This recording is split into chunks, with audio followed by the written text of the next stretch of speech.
Good evening, everyone. I'm Wally Bopkowitz, the Evanston City Manager. Welcome to our event this evening, where we are sharing some information about the work we're doing on the budget for fiscal year 2019 for the fiscal year that will begin on January 1st. We're still several weeks away from having the proposed budget released and available for the City Council and the community to review. We wanted to have an event this evening to share some thinking that we're with the budget process, share some information as to some of the dynamics that are driving some of our budget issues as we're looking forward to 2019, and to get your questions.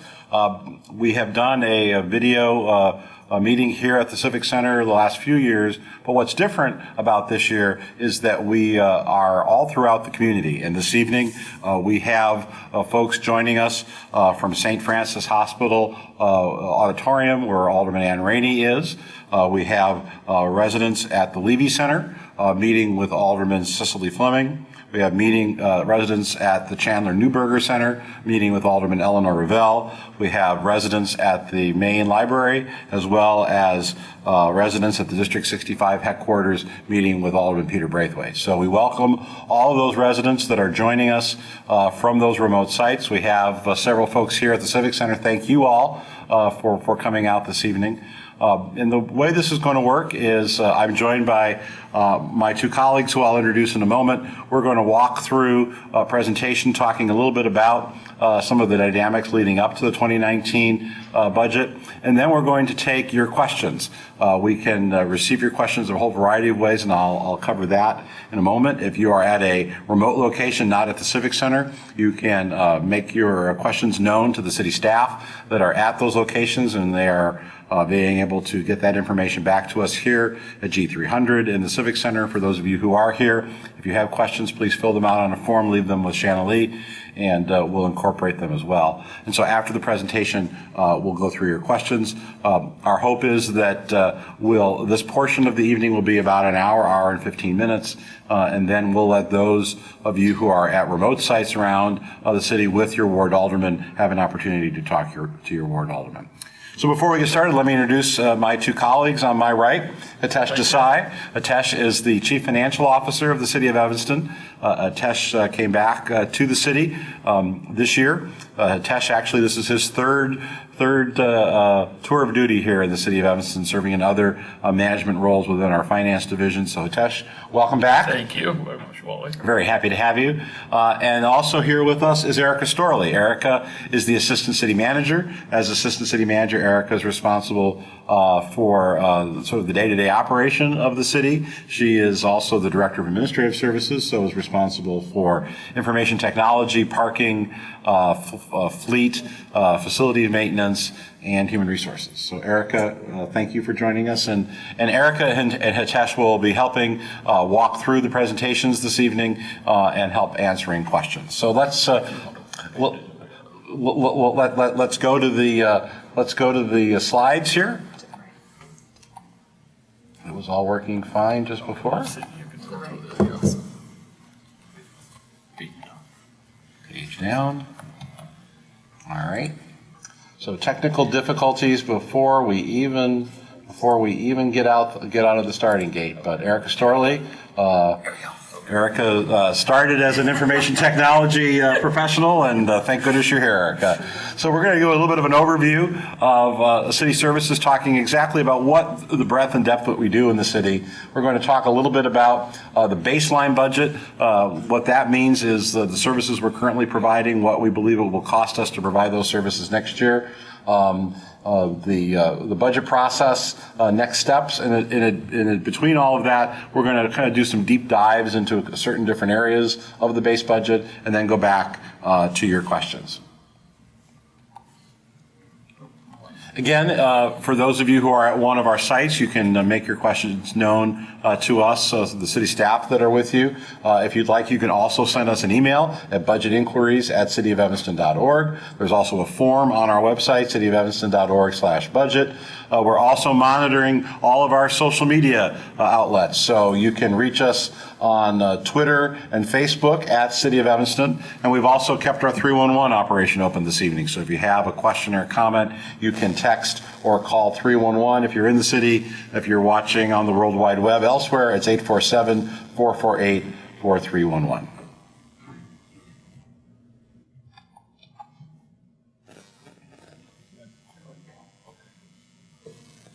So as we look at the 2019 budget, we start by looking at that baseline. And so as we are beginning to come to the home stretch of our budget preparations, our numbers are kind of coalescing where we're looking at a baseline budget of revenue of a little over $110 million, expenses of about $115 million.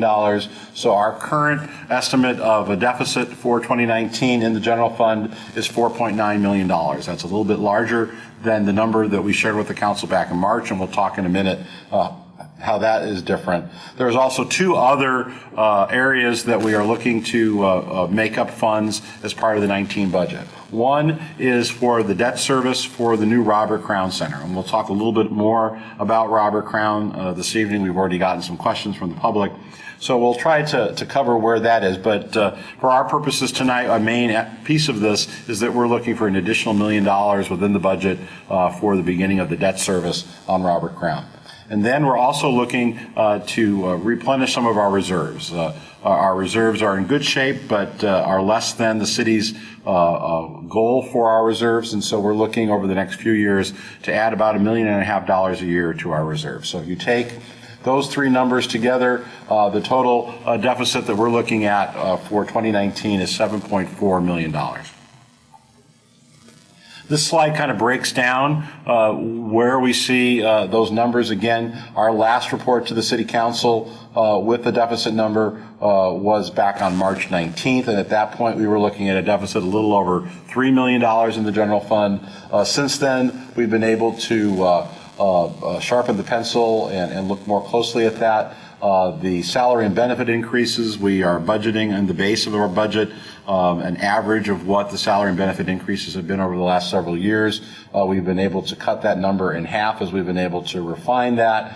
The non-personnel expenses, those are increases to our costs to continue to provide the same level of services in the non-personnel area. That number has also gone down a little bit to $482,000.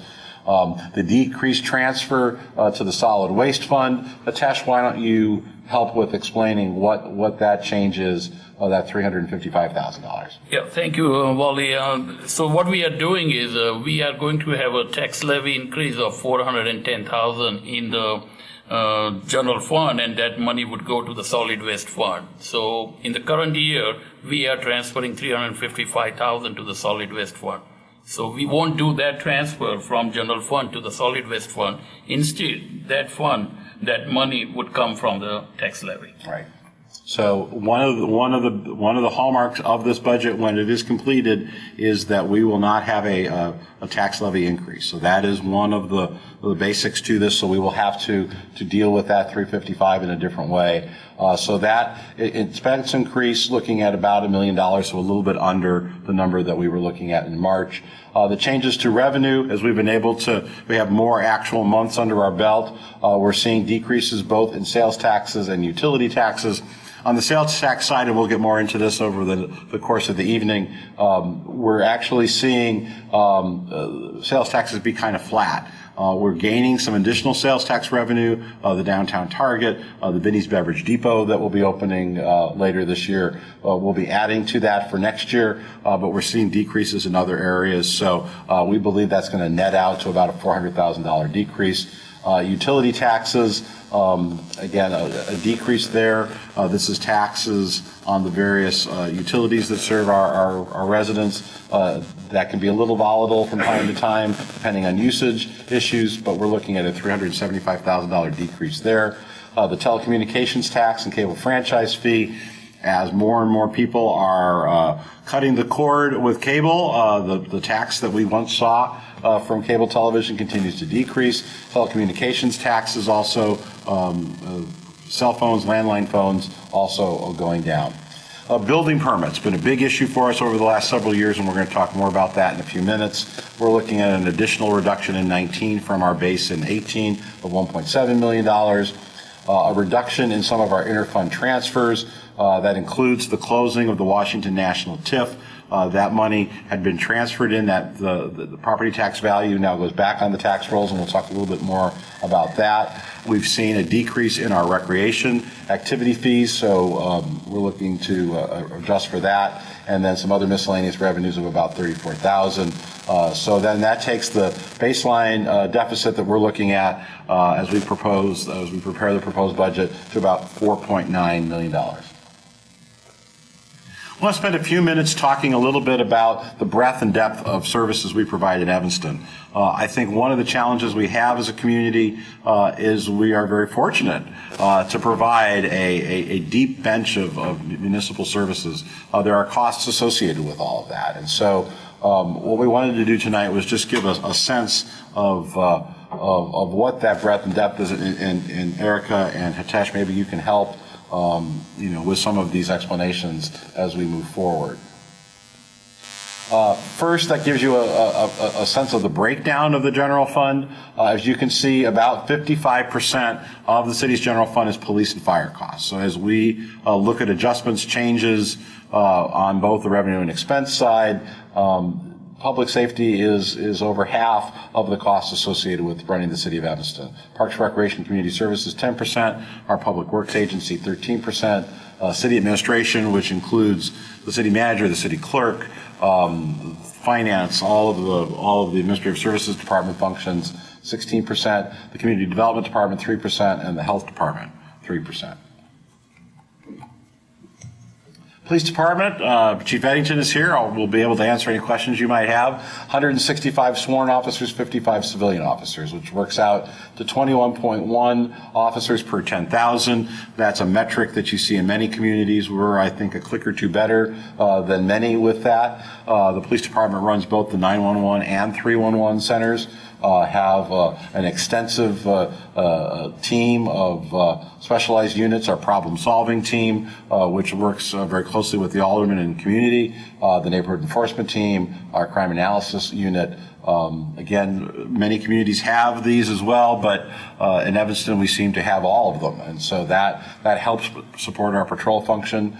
A big cost increase to the police department last year was the addition of body cameras, and that cost us about $250,000 a year. We now will have body cameras on all of our field officers by the end of this year. The Officer and Gentleman Academy is one of many programs that we provide community outreach for in the police department.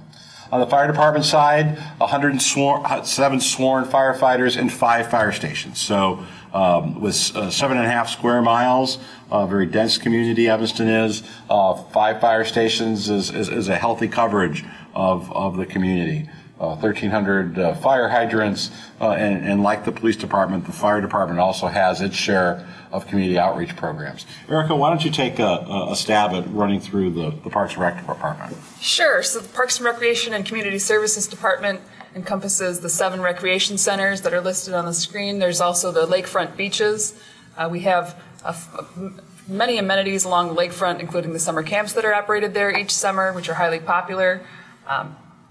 The best stat we can give about Evanston related to Parks and Rec is that 99% of Evanstonians live within a 10-minute walk of a city park. That's remarkable. We have an incredible amount of acreage of parks.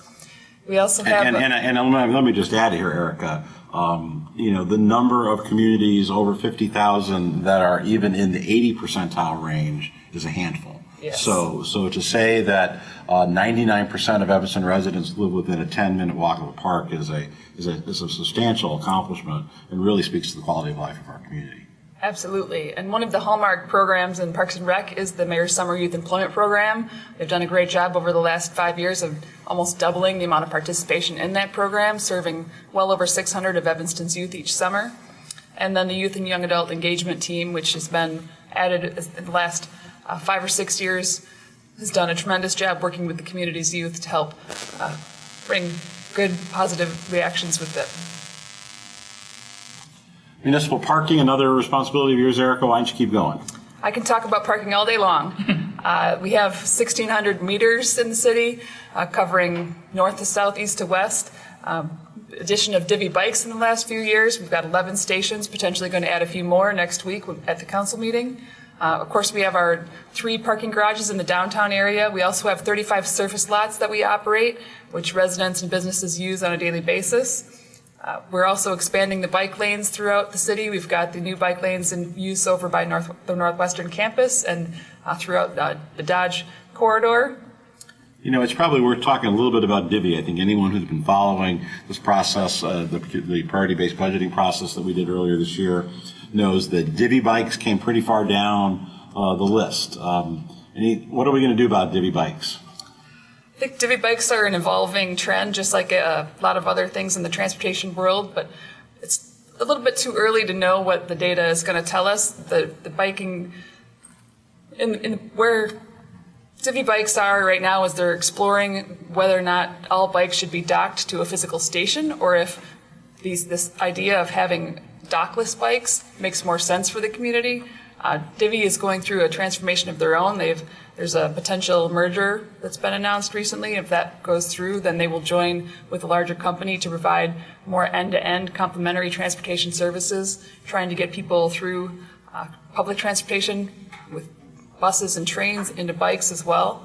I think we'll see some very interesting developments with public bike usage over the next few years to determine what exactly is the model that works best for the community. But there definitely is an abundance of usage, especially along the lakefront. The 2 lakefront stations near the Northwestern campus are the most utilized of all the stations in town.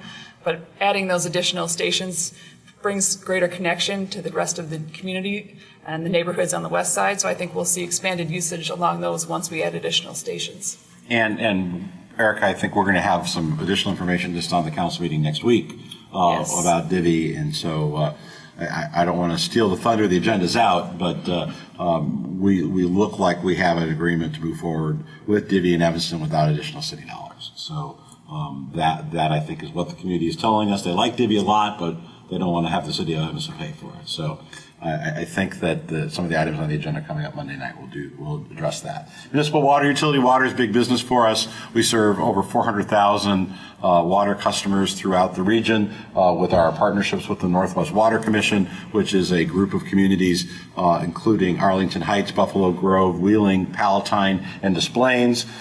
We have had a long-time contract with the Village of Skokie, and the villages of Niles and Morton Grove have come together, created their own water commission, and they're in the process right now of building infrastructure to connect to us. So that is really important to the work that we do. The Health and Human Services Department, we are only one of 4 certified municipal health departments in Illinois. So this is a function that as a community standard we have taken on that other communities have not around Illinois. Vital Records, General Assistance, as people know, Evanston Township was dissolved several years back. There's still a line item on the Evanston property tax bill that deals with general assistance. So that is funded through that. We have support for community organizations. The Mental Health Board receives $800,000 a year in general fund dollars to support organizations throughout Evanston. We also make an annual contribution to the Cradle Career Initiative of $50,000. The library is not a big focus of our discussions tonight. For those of you who are probably aware, the library is a department that does not report to the city manager. It reports to a library director that's appointed by the separate library board, which is appointed by Mayor Haggerty. So we're not going to be talking a lot about the library tonight, but certainly important to mention they have a main library, 2 branch libraries, nearly 1 million books and materials, and nearly 50,000 card holders. So a good breadth and depth of the library. So we do a lot in Evanston. There's no question about that, have for a very long time. This chart gives you a sense of where we have been over the last 10 years or so on staffing. As you can see, after the recession, 2009, 2010, 2011, a fairly deep reduction in staffing, some of which has been recovered over the last few years. With last year's budget, we saw a downturn, and my guess is that we will see an additional downturn in staffing as well for fiscal 19. So what have we done? What changes have we made in staffing over the last several years? Since 2013, the positions we've added have really been tied toward services that the City Council has said is important. So we've added a cultural arts coordinator, which works with the Evanston Arts Council on art initiatives, both public art and performance art. They make grants annually to various arts organizations. Our equity and empowerment coordinator, morphing into a new titled position of Chief Equity Officer. I think equity is an important issue in the community. The City Council is committed to making sure that the services we provide are done in an equitable way, and Dr. Effiam, our Chief Equity Officer, is doing that. The MWEBE LEP coordinator in government, we love our acronyms, and MWEBE stands for Minority Women in Evanston-based employment, and LEP is the local employment program. So we have an initiative and staff that focus to make sure that the money that we spend every day in goods and services in the city is spent locally, spent with women and minority businesses. And then for the larger capital projects, I think those over $250,000 a year. Looking at my colleagues, there are certain benchmarks where those projects have to employ a certain number of Evanston residents. A digital services manager, we have done a lot with information technology, done a lot making information available to the community in a digital fashion, and added that position a few years back. Really the biggest expansion of staff over this time period has been our youth and young adult division within the Parks, Recreation, and Community Services Department. We've added 4.5 staff members there to work with at-risk youth around Evanston. As I've mentioned, the township functions, when the township was dissolved several years back, we included those, and I've already mentioned the body camera program. So in 2018, we eliminated 26 positions and have been able to provide services, hopefully at a level that people feel comfortable with. Staffing trends, wage increases, costs of employment are important, are a large part of what we do. The increases we've seen recently, I think, have been generally commensurate with what our neighbors have been providing. I think there is lots of discussion about what is an appropriate level of pay. We are looking and negotiating with our employee units starting now for contracts that would begin on January 1st. So I think issues of pay and pay rate will continue to be important ones as we look at the budget moving forward. Another big piece of the municipal budget is pensions. The City of Evanston handles pensions in 3 separate ways. For our general employees, the City of Evanston is part of the Illinois Municipal Retirement Fund, or IMRF, and so we make payments annually to IMRF for our non-safety employees. Our police employees and our fire employees have their own separate pension funds. So there is a Evanston Police Pension Board, and there's an Evanston Fire Pension Board. And they are joined with about 600 other police and fire pension boards throughout Illinois who operate separately, who fund pensions each through the particular fund, but with guidelines set by the Illinois General Assembly. And as this chart indicates, over the last 6 years, we've seen our total pension obligation in the city go from about $14 million to a little bit over $18 million. So that is a significant increase. There is not really relief in sight, and I'm going to ask Hitesh to help me, go through these next slides, because we wanted to really give you even a more detailed sense of where we are with pension funds. So Hitesh, I guess first important part of pensions is what's known as a funding ratio. So will you explain just a little bit of what that means and talk a little bit of what the last 10 years has looked like for Evanston? Okay, absolutely. The funding ratio is that, both the fire pension and the police pension, what kind of assets they have and what are their liabilities. And if you notice that, at least on the chart, in the March of 2009, the firefighter pension fund was at 41% and police pension at 43%. That rate has gone up to 46% and 50% in police case as of now. And that is significant in the light of that there are so many assumptions which determine the actual liability and which ultimately affect the funding ratio. And the biggest one is the rate of assumption for the investment base. And that has continually gone down for the city of Evanston to fund more money towards the police and firefighter. The other, some of the assumptions, one of the main one is the mortality tables and that has affected both the fire and police pension funds and the liabilities. The actual liabilities has gone up because of those assumptions change. So sometimes, you might notice that, okay, it's a 5% change in the fire pension and 7% in police, but considering the change in the assumptions and increasing the liabilities substantially, this is a good number in terms of where we are in both the police and fire. And so Hitesh talks about percentages. Again, the city council, I've been city manager for 9 years, has really strived to increase that percentage, and we have made some progress, but as Hitesh has said, other factors play into it. We look at the dollars and cents of it all. We've had an increase of the annual levy of about $2.6 million, and this is annual, so if you look at it for 10 years, that's what, probably close to a 25. No, that's the total, Right. Okay, so the 2.6 million, it went up by 9 years. Right. And then the police pension, the annual levy went from 7.8 to 10.5. Right. So 47% increase on the fire side, 53% on the police side.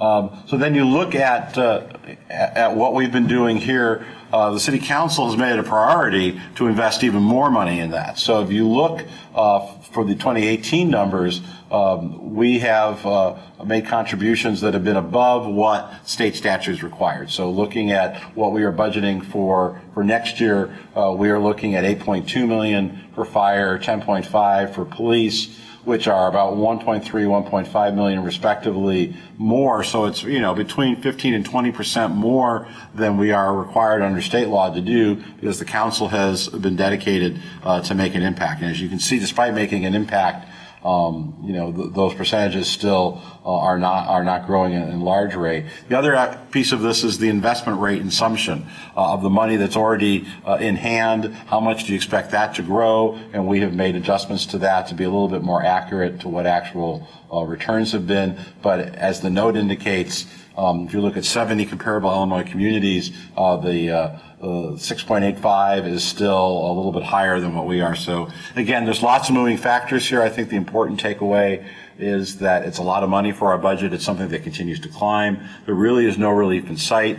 The Illinois Municipal League is looking at the beginning of next year with the new session of the General Assembly to put forward some new initiatives there. But it's been very difficult to make a dent. And so as we look to the future, we're going to continue to spend a fair amount on pensions. Capital spending, lots of capital needs. We're focusing primarily on the general fund, but we wanted to give you at least a sense of what we've been spending, between $6 and $10 million a year. In 2017, we had a little bit of a spike because of a whole confluence of road projects, and then about $8 million has been spent year to date. Robert Crown. Another big piece of the budget picture for this year. Erica, you're the project manager for Robert Crown. Maybe you could talk a little bit about where we are, where we're going, and how Robert Crown fits into our budget picture. Certainly. So the city recently broke ground on the new Robert Crown Center. It's been a long time coming. Discussions have been in place for at least 10 years, talking about what are we going to do? Are we going to renovate? Are we going to rebuild? The decision was made over the last 5 years that renovation wasn't going to solve the problem, so the decision to rebuild on a different place on the land was made. That investment started out being just an approximate number of $30 million, which never included all the site improvements that would have been needed. So people talk a lot about, well, how did it go from 30 to 53 million? The scope increased as the donations increased. The best part about this project is that the taxpayers in Evanston are only going to be funding, I think 70%, it's on the next slide, of the total cost of the project. So we're getting a $53 million asset for a $38 million price tag. Of course, there's debt service tied to that. There will be interest that we'll have to pay. But overall, the citizens of Evanston have stepped up to contribute $15 million to this project. Without that $15 million, things like the branch library, the 3 additional turf fields, all of those additional amenities would never have been possible to be part of this project. The new center will be double the size of the existing center, and this center is one of the most utilized community centers in the whole community. So it makes sense to make this investment in the Robert Crown Center. We appreciate the partnership and support that we've gotten from the Friends of Robert Crown to help make this a reality. It's certainly a large number, not one that we take lightly, but overall, the cost of the project is commensurate with what the community is getting, and it's a very big value. The center, currently as it stands, has significant maintenance challenges, and without this investment, I'm not sure how we would be able to continue the programming that serves so many members of the community there. So, Erica, not surprisingly, we've already gotten a few questions from our viewers tonight about Robert Crown. So maybe we could talk a little bit about that. It's a big project. It costs a lot of money. The city is looking at issues regarding its budget. So why now? Why did Robert Crown just become an issue over the last couple of years? Why all of a sudden is Crown, and how will this impact our budget as we move forward from 19 and beyond? Well, there's always going to be competing priorities in a budget, and it's never going to be a great time to spend this kind of money. But the time has come, and the community has said that this is a priority over and over. We've held countless community meetings over the last 5 years, and the City Council made the hard decision that this was the time to do it. There's definitely going to be priorities that have to be made about how to fund this and other competing interests with the city, but we're making progress on this community center, and now is the time to move forward. We have construction equipment on the site, and the center is going to open at the end of next year. So we'll hope that we can figure out how we're going to fund it appropriately, and hopefully we'll have some help potentially with the tax increase that's been proposed for the real estate transfer tax if that passes. But we'll make those decisions as the council debates the proposed budget going forward. The Friends of Crown, they are making a substantial contribution. Explain how that funding fits in. The city's issued bonds. There's money there. How does that all work? Certainly. So the city has issued, I think, $20 million, $25 million in bonds this year. So that money is coming in. We are using that money to fund the day-to-day construction costs of the project. The Friends of Robert Crown right now has about $3.5 million in the bank. We anticipate that we'll get the first round of funding from Friends of Robert Crown later this fall. That money will be put in the Crown Construction Fund to fund the future construction costs. Once we get our next distribution from the Friends of Robert Crown, which will happen on an annual basis, the $15 million that they're raising is coming in over time as pledges are received, and some of those pledges are over time. We will get another distribution from the Friends in 2019, which will also go towards active construction cost. Once the center is constructed and there's no more construction costs, the money that we get from the Friends of Robert Crown will go directly towards paying off the debt service on the bonds that we've issued for the center. All right. So lots of issues, lots of things. I think really, Erica, the major takeaway is that this is a city council priority, and the council directed us to make sure that the funding was available.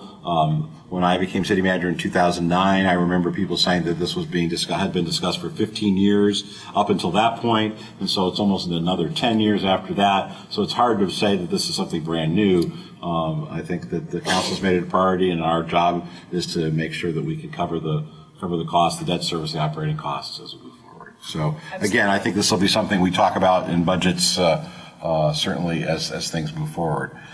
Building and related permits. Another big issue with the city budget over the last several years has been building permits. Evanston is a vibrant, active community. There's been lots going on, and as I think this graph shows you, we have been all over the place with not only our budget estimates, but also the actual dollars for building permits. In 2014, we had a budget of about $7 million.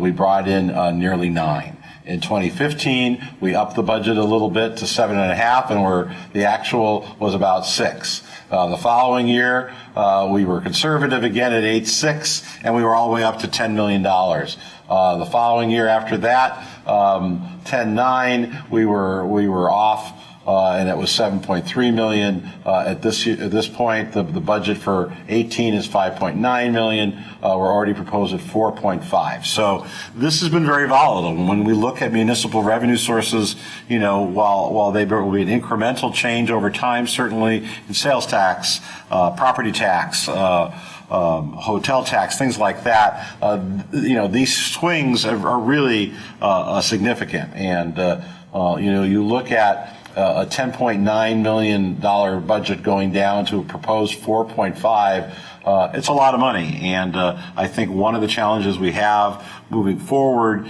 is continuing to understand where that development number is. A lot of it was Northwestern University development, and we know that the university, at least for the near term, is concluded in their development. There's a lot of projects that the City Council has approved, 2 or 3, which have not yet broken ground. There are a few more in the discussion stages. So we are trying to be now as conservative as we can moving forward on building permits, because as you look at other revenues, sales, income, utility taxes, again, a much more traditional look of consistency. Some years you're a little up, some years you're a little down, but certainly not the swings back and forth that you saw with the building permits. So again, I think this, as we look at factors impacting the 2019 budget and moving forward, that kind of volatility is something we hope to see less of.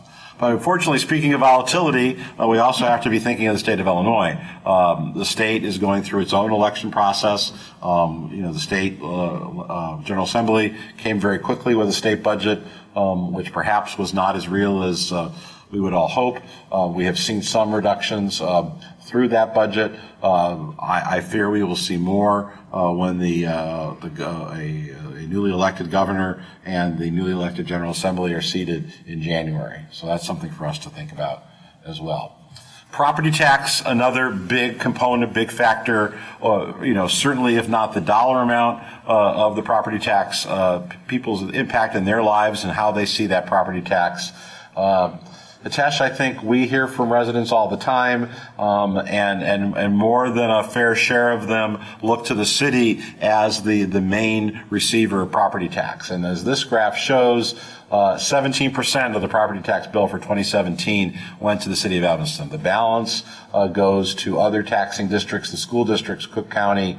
The library stands alone as a line. Others include the North Shore Mosquito Abatement District, Oakland Community College.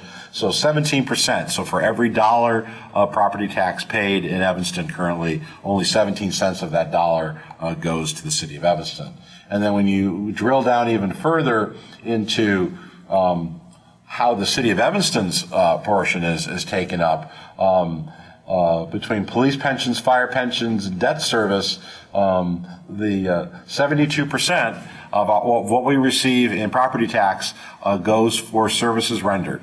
So for debt service and for pension payments. So of the property tax we collect, 26% of that 17% goes to daily operations, and then the additional 2% for general assistance. As I mentioned earlier, with the dissolution of Evanston Township, there is still a general assistance line on the property tax bills in Evanston, and so that is that 2%. So when you look at trends with the property tax levy, the general levy that supports municipal functions has actually decreased since 2014 by 8.1%. The debt service levy decreased by 1.5%. I think one thing that the council has directed staff over the last several years is to get a better handle on our outstanding debt service, and so we've been able to be smart about that. The library levy has gone up in that period 8.6%, but then you look at the levy contributions for police and fire pensions. Fire pensions gone up 33.1%, and the police pension 21%. So the overall net of that is a 7% increase in the levy of the city's 15% of the 17% of the levy, 7% over the course of that time. Priority-based budgeting, we went through an exercise in March. We continue to look at the results of priority-based budgeting. I think, as I have said at community meetings over the last several months, priority-based budgeting really was to try to give us a greater sense of things that were most important and things that were just important. And we found out that Evanston residents largely think everything is important. So the exercise, I think, helped give us some frameworks. We have focused a lot on the bottom third. We did a survey. We mentioned Divvy. There was a handful of other programs. So as we've been preparing the 2019 budget, we continue to refer back to that. Those survey results are still available on our website. So a component part of this, as we look now to actually crafting a budget based on the information we've just been talking about the last half an hour or so, this priority-based budgeting is still a big part of how we are focusing on all of this. So our next steps, again, as we've been preparing the budget, we have been looking at social services very closely. One of the things we learned from the priority-based budgeting process was that while social services are not a central core part of what any municipal government in Illinois provides, our residents feel they are important in Evanston. And so we have tried to look at how we provide social services. We'll have a report actually coming up at the City Council meeting Monday night on September 17th to update the council on the work that we've done. We'll have more information again in the budget that is presented in October.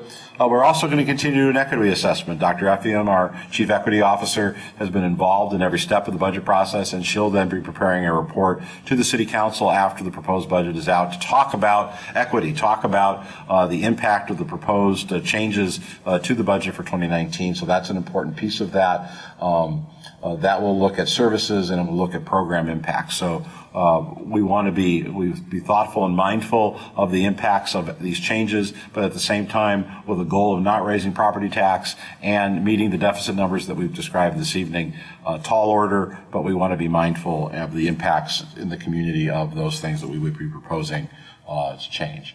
Again, continuing to look at the priority-based budgeting results, but we're also looking at a couple different areas. We've heard through the process of priority-based budgeting that parking fees are something that perhaps we need to be taking a closer look at. And Erica, let me turn back to you as the senior manager responsible for parking. So we have, of course, parking meters around the community. We have the parking decks, the multi-story parking decks. We have surface parking lots.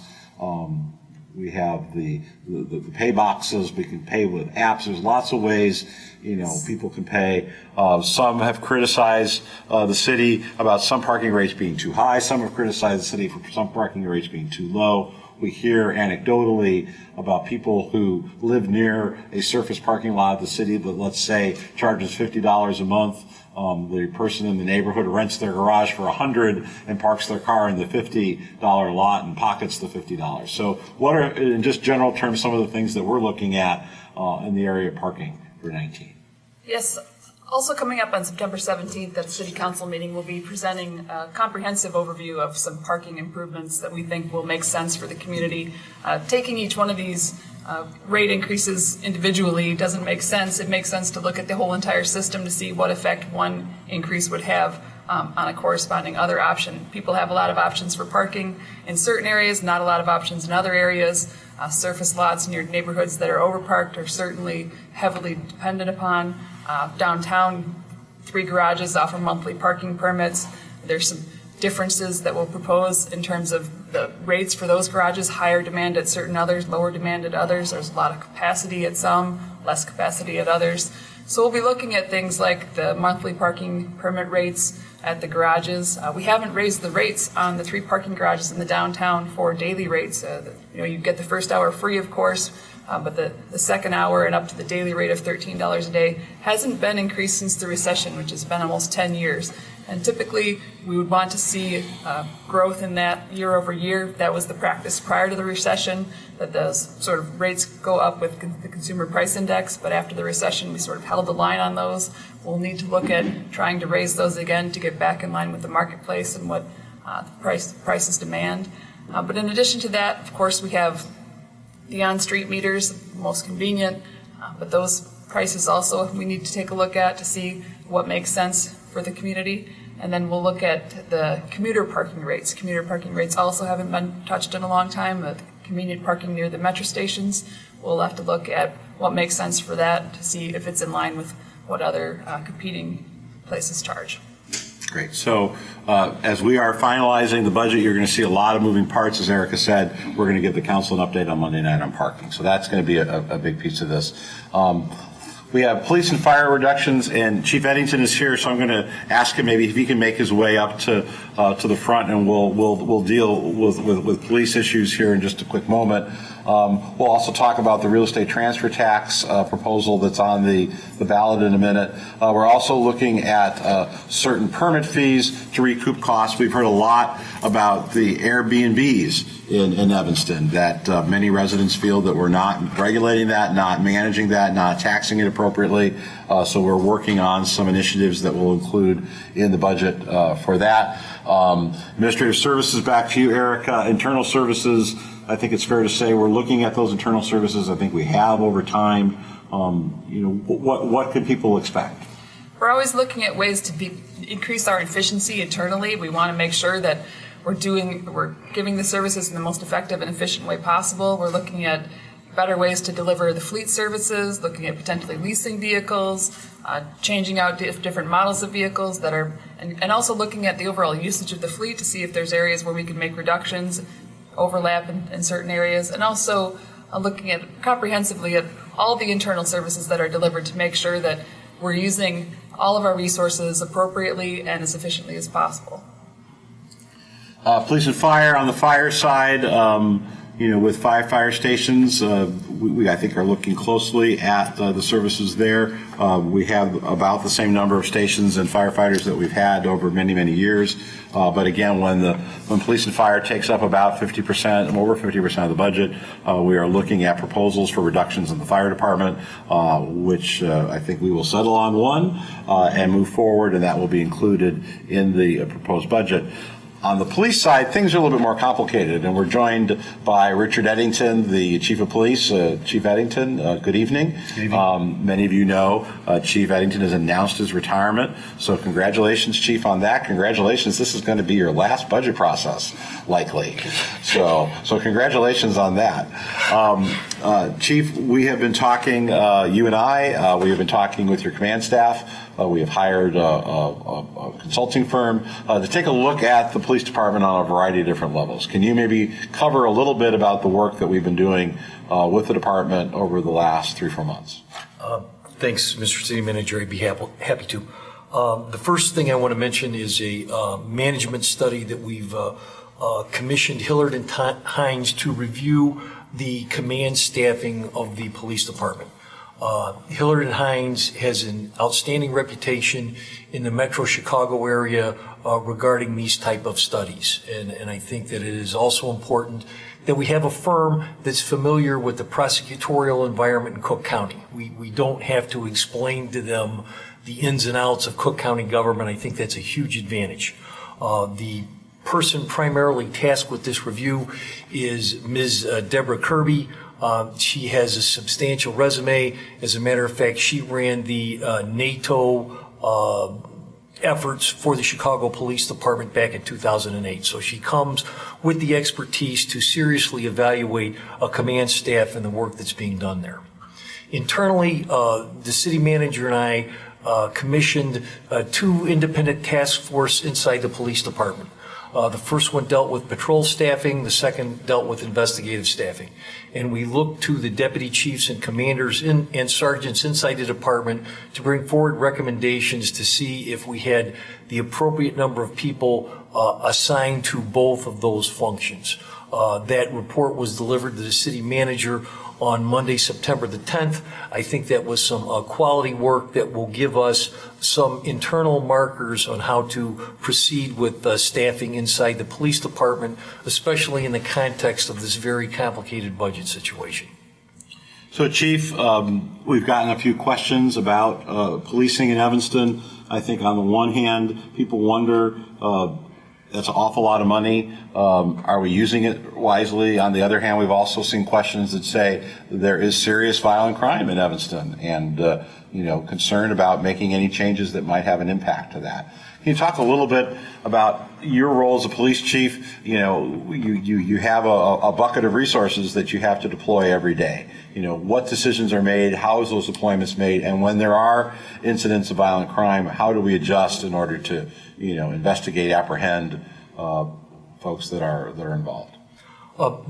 Let me start with this very complex topic in a number of ways. First of all, the Evanston Police Department is committed to intelligence-led policing and understanding the need to police this community, especially in a constitutional manner. We invest considerable resources in our deployment process. That gathering and disseminating of intelligence down to the operational units is key. If you look at the level of crime we deal with, the serious crime we deal with, I think that is a good bellwether for the community to see that they are getting a return on their investment for those police resource dollars. If you compare and contrast that to the jurisdiction south of us, I think that becomes even more harshly apparent. As we direct our resources to specific individuals who we know are involved in the armed conflicts that rear their ugly head in our community, I think we have, reduced the number of complaints against officers over time. We've increased the gun seizures because in this intelligence-led policing, we are looking for specific armed individuals. It is a much different direction from the command staff to go out and look for these individuals who are engaged in this armed conflict rather than go find some guys with guns. That totally different concept, totally different level of intelligence to direct those resources on a daily basis. And so I want to again mention several markers, if you will, metrics that I think are extremely significant. When I arrived here in 2007, there were over 3,100 Part 1 crimes. Last year in 2017, that number was reduced to 1,900. We got this. We do a good job with it. And one reason I'm so focused on that number is that we are very good at solving crimes. The problem is you've already been a victim. We have focused our resources on the suppression and prevention of crime because even if we make an arrest, you may not get your property back. If you're injured, you're not going to feel better. And so that goal of ours is to deploy those resources in an intelligence-led manner so as to prevent the victimization of the members of the community. And I think that metric, 3,100 to 1,900, is extremely significant when you evaluate the return on investment you're getting as taxpayers for those police dollars. So, Chief, as we look at changes, reductions, I think it's fair to say that we are focused first and foremost to make sure that those policing resources that handle violent crime are in place and are used to the best of our ability. Would you say that's a fair statement? I would concur with that, and also over time, you and members of the City Council have been extremely sensitive to the need to have the resources to react quickly to those events and spikes in crime that cause much consternation in the neighborhoods in the city of Evanston. So I think our challenge then as we look at budget, as we look at the 19 budget is, to make adjustments that don't impact that. And I think as you outlined, we're going down the road to do that. So, Chief, I don't know if there's anything else you wanted to add. Otherwise, I think we'll let you get on with your evening. Well, just one thing quickly. I think the police department, the command staff of the police department, has anticipated some of these issues, and there are several open positions at the police department as we go through this budget. We currently have 7 vacant police officer positions, 1 vacant commander position, and 1 court officer position vacant. along with 2 service desk officers. And so we are waiting the outcome of this budget preparation to make decisions on those vacant positions. And so once again, I want to assure the community that I and the members of the police department command staff are mindful of this issue and have taken steps in preparation to come to this discussion with something to offer rather than an acknowledgement that it's a big problem. Thank you, Chief. Thank you for your service. We're going to miss you. One last budget. Well, yeah, you'll get your money's worth out of this. All righty. Thank you, Chief. One other item that is in the mix with the budget is a ballot initiative in November for changing the rate of the real estate transfer tax. Currently, for every property that is sold in Evanston, there's a $5 per $1,000 value charge in the real estate transfer tax. The proposal on November 6th would make no change for those properties $1.5 million or less. There would be an increase for those properties from $1.5 to $5 million. That would be $7 per thousand, and for those properties greater than $5 million, $9 per thousand. And Hitesh, what do we think the difference would be if that passed? We estimate around 850,000 additional. $850,000. So that's another factor that will be factored in to the budget process.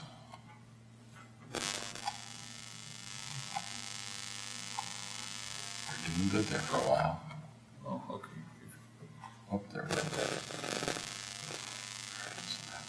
That's it. Yeah. That's it.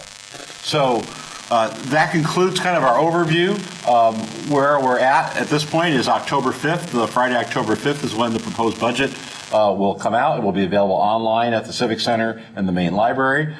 Beginning on October 5th, we're also going to be opening up a tool from a company called Balancing Act, which will allow residents to take the proposed budget and make their own changes to that and then submit those changes for the council to look at, get a sense of. And so that will be available starting on the 5th through the 25th. And then on the 27th, the information will be presented to the council during the annual budget hearing. And then the council will adopt a balanced budget at the end of November for the fiscal year starting January 1st, 2019.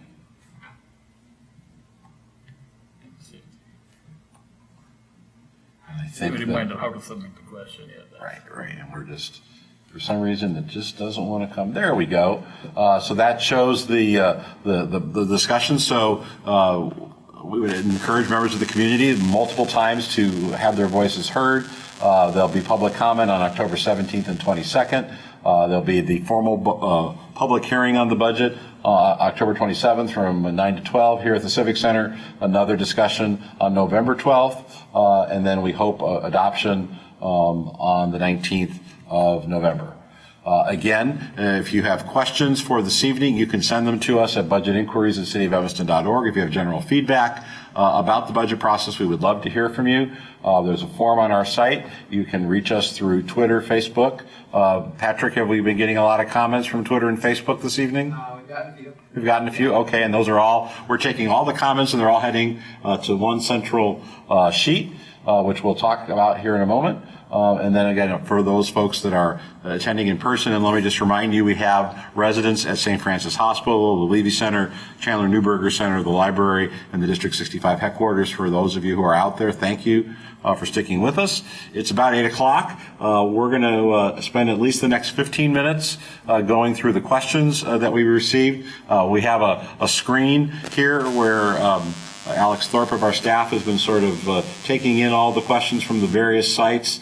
Some of them are the same. Some of them are really things that we're not able to address. Some of them are more statements than they are questions. But, let's start by going through, some of these questions. There's a first question deals with all of the capital projects that we have. The Robert Crown Center. You're moving a little fast there, Alex. Robert Crown Center, Fountain Square, the theater on Howard Street. How do we fund social services? Now, Erica, much of these come from different funding sources. Isn't that correct? That's an accurate statement. We have different ways of funding various capital projects in the city. different funds. The water fund funds a lot of the water infrastructure projects, sewer fund, parking fund, general fund pays for those things not covered by the other funds. There's certainly a plethora of maintenance and infrastructure needs throughout the community. That's why we have these different funding sources that can be dedicated. If there's a dedicated revenue source, it goes along with the dedicated funding source. So water bills pay for water infrastructure, same with sewer and like. With these different competing priorities and different funding sources, we're able to spread the dollars around and look at the different ways that we can fund all of the various projects that we have ahead of us. But it's always a difficult decision to prioritize those. The City Council does their best to weigh the needs of the community with the available dollars, and then we move forward with that process. Bed and breakfasts, been an issue here in Evanston. There's been a question about bed and breakfast is being exempt from the hotel tax, and that's correct, that the tax applies only to businesses in which 10 or more rooms, apartments, or suites, thank you, Alex, for pulling up the city code section, are used for lodging and food. Could the council make an adjustment with that? They could. What else? A question kind of just trying to sum up the budget deficit. The question is that it seems to be largely a combination of the loss of building permit revenue and an increase in pension costs. Let me turn to you, Hitesh. You know, you've come back. You kind of have the fresher eyes in the room. Is that a general good explanation? I mean, I would say that, yes, you're right. The permit revenues, as we indicated earlier and talked about it, it's almost like a $1.7 million reduction from the baseline budget of the last year. And even the last year's number is lower than one of the highest number I think we had a year or two before. So obviously, if you look at the highest number, it's close to like $10 million in budget versus $4.5 million. So that's the big reduction, and that is one of the main factors affecting the general fund. The pension cost, yes, keep on rising. We talked about the change in the assumptions, investment rate of return, one of the main, besides the mortality tables and all that, which is affecting the actual liabilities, and numbers is going up, and that is one of the, yes, there is one thing that City of Evanston is not unique. Most of the communities face this issue of the police and fire pension funding. Another question talks about sales tax revenue, utility tax revenue. Data shows that it's been largely flat, yet we're looking at it decreasing. Is that a function that our tea leaves are better than other people's tea leaves? Is it a function of being a little bit more conservative? What would you say to folks that say maybe we shouldn't be so conservative, maybe we should tick up our estimates on sales tax and utility tax that are more commensurate to what historical averages have been? And yes, one thing, two things that two different logical reasons for that. The sales tax, it is pretty flat, and it is a seasonal too. So what we have for 18 does not include some of the highest months of November and December, the holiday season. So once we get that, we might get to our budgeted level. And in that sense, you're right, Wally, that we are conservative, and we are going based on what we have so far. So maybe people don't understand. So if I go to the downtown Target on my way home and pick up something for my family and I pay sales tax, when will the City of Evanston know what that sales tax aggregate wise? So for purchases that are made in the month of September, right, when will we see how much was actually collected in sales tax? Right. So there is a lag. It's a good question. There is a 3-month lag when we get our actual revenue. So we get the cash from the state. People, all the businesses, they pay in the next month, and then 2 months after that, the state government, Illinois Department of Revenue, send it to us. So there is a total 3-month lag by the time we see the money for the sales tax revenue. So our ability to estimate is based on a lag. Our ability also then as new businesses come in, as we've talked, fortunate to have a second target. Right. We really won't know though, are people shopping at the downtown Target instead of shopping at the South Evanston Target? And so is that a wash? Yeah. Are people saying, I'm not going to buy this on Amazon because I can walk down the street to the downtown Target? We really don't know. Right, we don't know. And again, it's a very good question. Sometimes people just think that, okay, new Target opened and we would have extra $500,000, $1 million. No. So many times it depends on demographics, the geographic of each city. But yes, you're right. Some of those people who used to go to the Target or some of the other stores in the Evanston, they now go to the Target. So that's a wash. And then probably the biggest retail sales impact that we're going to see this year is the opening of a Binny's Beverage Depot. And so Francis Willard, would look around Evanston and say, wow, there's an awful lot of places to buy alcohol. And a Binny's Beverage Depot will be the biggest place to buy alcohol in Evanston. Will people stop shopping at Jewel? Will they... there's been a concern about impact of the smaller wine-based businesses. We really just don't know. And if the Binny's, which is I don't think they have picked a date, but I think they have said all along they want to be open before the Thanksgiving holidays. So probably within the next 60 days we'll see Binny's open. We won't know the impact of the holiday season until next spring. Right. And so as we look at dollars and cents and what the averages would be, I think that's one of the challenges that we have. Looking at some other general questions, parking and transfer fees, why not raise property taxes like District 65 did last year? So that's a great question. Maybe we can all just sort of talk about this. A resident of Evanston, Erica, you and I are both residents of Evanston. We both own property in Evanston. We get our property tax bill. We as professionals can look at the line and see, well, this taxing jurisdiction is taking this much money, this taxing jurisdiction is taking another money. My guess is that most people aren't that discerning. That most people see the bottom line and they know that after the District 65 initiative, people's property taxes went up. This was also combined with a reassessment, Yes. And so it was sort of a double whammy on the property tax side. Why aren't we looking at raising property taxes? Well, that's a very sensitive topic for everybody. When getting that property tax bill, people overwhelmingly supported the District 65 referendum. It passed well over 50%, was it more like 80%? But the effect of that was felt earlier this year with the increase in the bills. So people are feeling very pinched with that increase, and that money went to the District 65 schools, and they have a plan for how they're going to spend that over the course of the next few years. But that left very small amount of bandwidth for any property tax increase to support city services. The City Council recognized this. They hear from the constituents citywide who have said, we certainly did vote for this, but we didn't realize the effect that it was going to have in conjunction with the triennial reassessment. So people are feeling that there is not any more room to increase the property tax, and that we need to look at other sources of revenue like expense reductions and other fees that are charged for services to sort of fill that gap that we have with the deficit.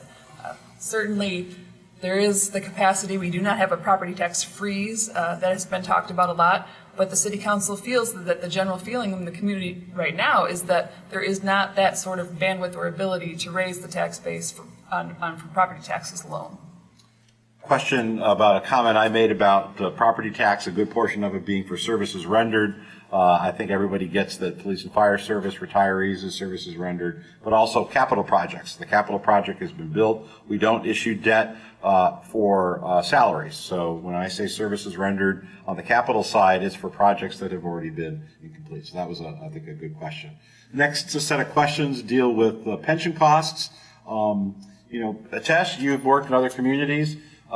Is it fair to say we're not alone in grappling with pensions? What has happened with pension costs, and why has it happened over the last, let's say, 10 years? Right. And I mean, yes, the first thing is you are absolutely right. This is not unique to the city of Evanston, and it is not even unique to the Illinois. It is throughout the nation. Every municipality is where the fire and pension funds, there are these issues about the funding and the low funding ratio. So, and some of those things, the observation with the consultants that came out with that in the 1970s or 80s, I think that was some problems with the funding at the right level. And obviously the problem was put on the back burner, and then they realized the issue and they worked with the state government. They made some changes in that, and now every community, every municipality is recognizes the importance of that. So, and again, I think we covered in our presentation before that we are almost giving $2.5 million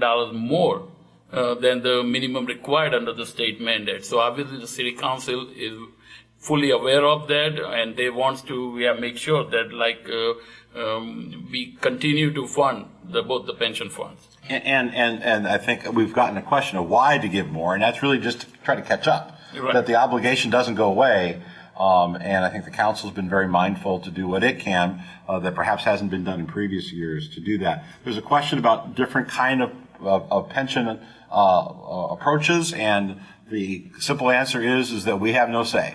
That the pension formulas and types of pensions are the state of Illinois is doing. We are a unit of the state of Illinois, so we have no ability to do that. I think that covers, I think, on the pension questions. Let's see what else we're hearing from there's a question about legal costs. We have a internal law firm of city employees that provide legal costs. I don't know that we have the budget's numbers for 18 and 19 at our fingertips, but again, we have learned, I think, over time that as much as we can do in-house saves us money than using outside attorneys. The Harley Clark Mansion, a couple questions about that. As far as money that we have budgeted in the current year, and Erica, you're also the ringleader on all things Harley Clark. So really, we have very little budgeted at the current state of Harley Clark. Is that correct? That's correct. We've budgeted for the ongoing costs of keeping the structure in its current state, which means we pay for the heating in the winter and we pay to continue to maintain the grounds.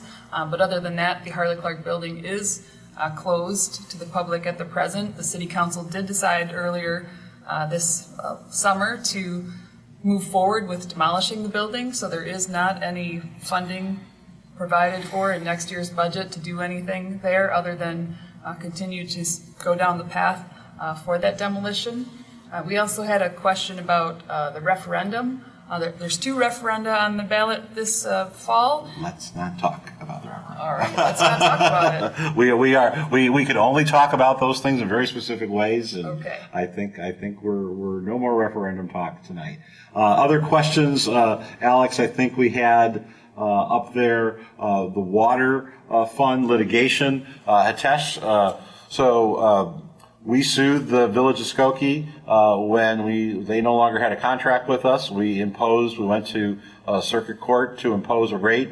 Then the Village of Skokie took us to federal court and sued us. So is Skokie paying for water today? And I mean, they are paying, but they are paying, like the city of Evanston is billing them at the rate of $2.06 per 1,000 gallons, and they are paying only 78 cents per 1,000. Obviously, And that's a number they have decided themselves. That's it. They have decided our numbers, the city of Evanston number, based on our, study by our consulting engineering firm. And so for the last 8 months, I think 8 or 10 months, I think they've been paying at 78 cents versus the bill rate of $2.06. And so I think a natural question for one of our watchers tonight is, so what does this do to the water fund? Are we booking the higher rate or are we booking the lower rate? It's a good question. I mean, for the budget purpose, right now we have kept the $2.06 where we bill. In terms of 2018 actual revenues, we are booking at the rate that we're getting. So it is booked at the check. We get at the 78 cents, and that's how we are booking our actual revenues for the current year. All right, let's look here about why don't we go down the list, Alex, and see what else we are receiving. The question about the what we spend on our 200 social services, I think that's going to be part of our deputy city manager's report on Monday night. So we'll be able to talk about that this evening. Citizens want to know if their questions aren't answered tonight. I think we're going to try to continue to do what we call budget memos, and so I think we're going to try to get through as many of them as we can tonight. But through the budget process, if people have specific questions, they can write an email to budgetinquiries@cityoфevanston.org, and we'll be happy to include those there. Some questions about Parks and Rec facilities, asking about the 2 park districts in Evanston. the Ridgeville Park District that takes up much of South Evanston, the Lighthouse Landing Park District that takes up the area around the lighthouse. Those park districts are standalone municipal entities, and the city has really no role with them. I think if the voters of Evanston wish to make any changes, that's a prerogative with them. Question about street closing festivals like Streets Alive and the Custer Fair and the downtown festivals. How much do they cost the city? If they're not breaking even, should funding go to other places? Each of the festivals are run differently. The festivals in the downtown are either run by the Chamber of Commerce or a private third party. The Custer Fair is run by a local association. Those festivals pay the city back for the cost of services. Things that we do ourselves, for example, the Streets Alive Festival, which was a city-sponsored festival, that is police costs associated with that are paid for by the city.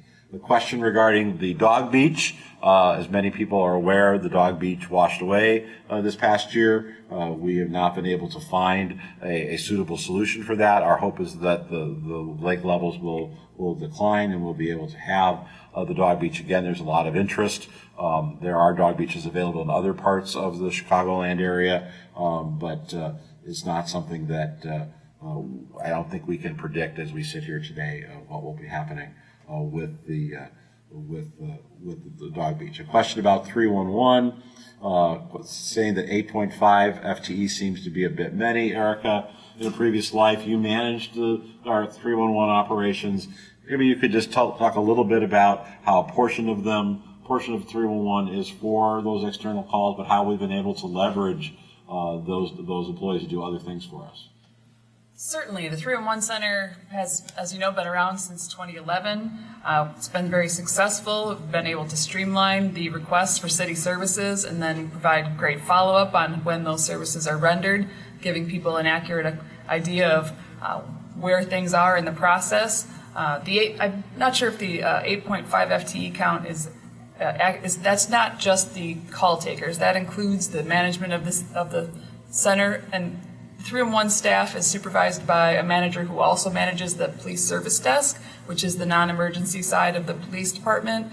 Those staff people are also responsible for jail duties, things like that. So one manager and one assistant manager managing both the service desk and the 311 services. They're both, in a sense, frontline customer service, some of them taking calls, some of them helping customers who walk into the police department, but also helping those people who call the non-emergency police line. So there's some synergy and some savings when we can have those two managers managing both services, not just the 311 services. And as people have been accustomed to the 311 Center, we've adjusted hours on it. We used to be open 7 days a week when we first started. Based on customer demand, we scaled that back to 6 days a week a few years ago, and then even back to 5 days a week now. We just don't get a lot of calls on the weekends, and when we do, we patch them through to the service desk, and people who want to get their questions answered right away can talk to the non-emergency police desk, and if they want to leave a voicemail, then those calls are returned on Monday. So we've been able to right-size that service to maximize the dollar value that the citizens are getting for the money that's provided for that. It's about 8:15. We had promised those facilities, those city facilities that are watching, that we would give some time at the end for them to have conversations. So we want to be respectful of that. I think there's 2 or 3 other questions we want to hit. Question, Hitesh, about the tax base. So we've got a couple new buildings going up. They're going to add to assessed value. What's the impact to a local Evanston taxpayer when additional properties are added to the tax roll? I mean, absolutely. I mean, it is always good when you add the new buildings, whether it's a residential or commercial, that adds to what we call a tax base, and ultimately that increases the equalized assessed value, EAV. And based on that, so obviously what happens is it adds to the total EAV of the city of Evanston, and thereby reducing the rate or the burden on all other residents or the businesses. So that's always helpful. Great. And then I think one last question that we didn't cover at all was regarding pest control.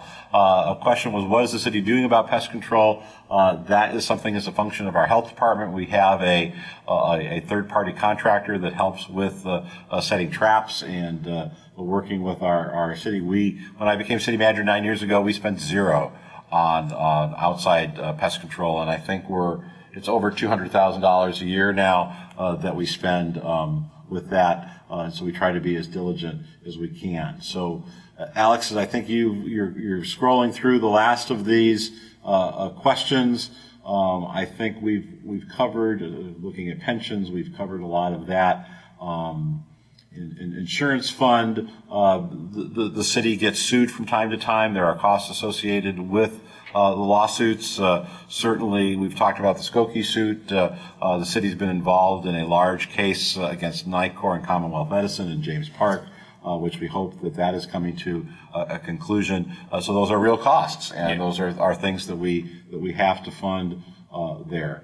So again, we appreciate everyone coming out this evening, either here at the Civic Center or at one of the satellite sites. We'll stay behind here at the Civic Center for those of you who are present to answer any additional questions that you have. There are city staff at St. Francis Hospital, the Levy Center, Chandler Newberger, the main library, and the District 65 headquarters that are available. If someone has a question at one of those sites that the staff can't answer, they can call back here to the Civic Center. We'll be here, I would imagine, for the next half hour or so. So if there are questions at those sites that the staff can't answer, we'll be able to get back to that.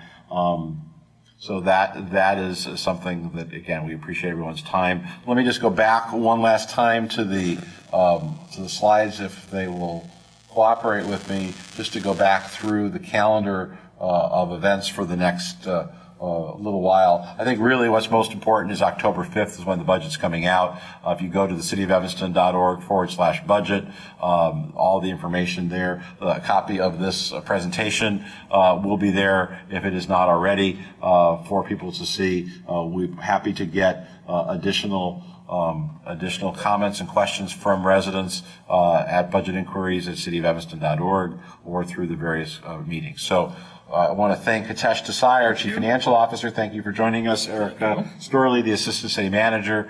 Thank you. We truly want to make sure that the residents of Evanston are aware of the issues. We want to be able to provide as much information as we can, and there's certainly opportunities for comment once the budget comes out through the month of October into November. So we would encourage folks to stay involved, stay engaged. Let us know what more we can do. Thank you for joining us this evening, and have a good night.